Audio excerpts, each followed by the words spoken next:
η Σέβη, που είναι και καλύτερη στα λόγια όπως έχουμε καταλάβει εδώ πέρα, θα μου γράψετε μαζί με τη Σέβη. Σέβη, υπάρχει και όποιον θέλεις εκεί να σε βοηθήσει, να μου γράψετε ένα τραγούδι.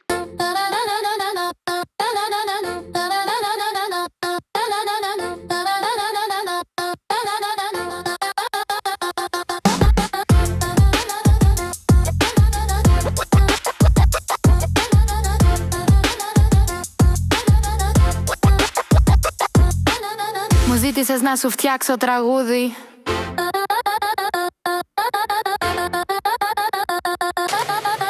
Ορίστε λοιπόν, πουλιά για σένα. Μία μέρα σε ένα stream μου ζήτησες κομμάτι.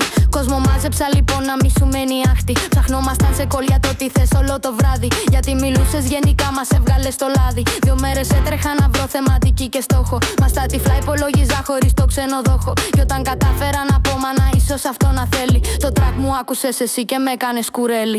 Τι θες πια θες να μου πεις, με έχεις καταμπερδέψει. Και σε ρωτάμε όλοι μας μα δεν σου βγαίνει λέξη. Είναι τα αρχίδια σου χρυσά, μας έλεγες με χάρη. Και εκεί μάλλον μας έγραψες, μαζί σου τα έχω πάρει. Τι θες πια θες να μου πεις, με έχεις καταμπερδέψει. Και σε ρωτάμε όλοι μας μα δεν σου βγαίνει λέξη. Είναι τα αρχίδια σου χρυσά, μας έλεγες με χάρη. Και εκεί μάλλον μας έγραψες, μαζί σου τα έχω πάρει.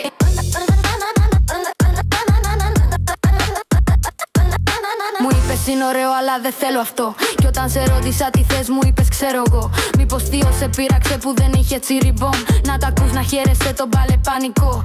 Δεν ξέρεις τι γουστάρεις αλλά δεν θες εκπλήξεις. Λες βρες κάτι άλλο μα δεν έχεις υποδείξεις. Άμα έτσι συνεχίσεις δεν θα γίνει συνθήκη. Απάντα έστω μια φορά στη νίκη και το σνίκι. Τι θες πια θες να μου πεις, με έχεις καταμπερδέψει. Και σε ρωτάμε όλοι μας μα δεν σου βγαίνει λέξη. Είναι τα αρχίδια σου χρυσά, μας έλεγες με χάρη. Και εκεί μάλλον μας έγραψες, μαζί σου τα έχω πάρει. Τι θες πια θες να μου πεις, με έχεις καταμπερδέψει. Και σε ρωτάμε όλοι μας μα δεν σου βγαίνει λέξη. Είναι τα αρχίδια σου χρυσά, μας έλεγες με χάρη. Και εκεί μάλλον μας έγραψες, μαζί σου τα έχω πάρει.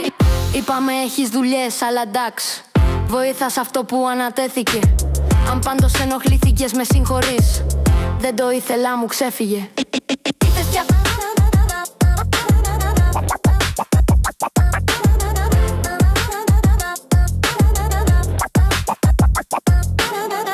θες να μου πεις, με έχεις καταμπερδέψει. Και σε ρωτάμε όλοι μας μα δεν σου βγαίνει λέξη. Είναι τα αρχίδια σου χρυσά, μας έλεγες με χάρη. Και εκεί μάλλον μας έγραψες, μαζί σου τα έχω πάρει.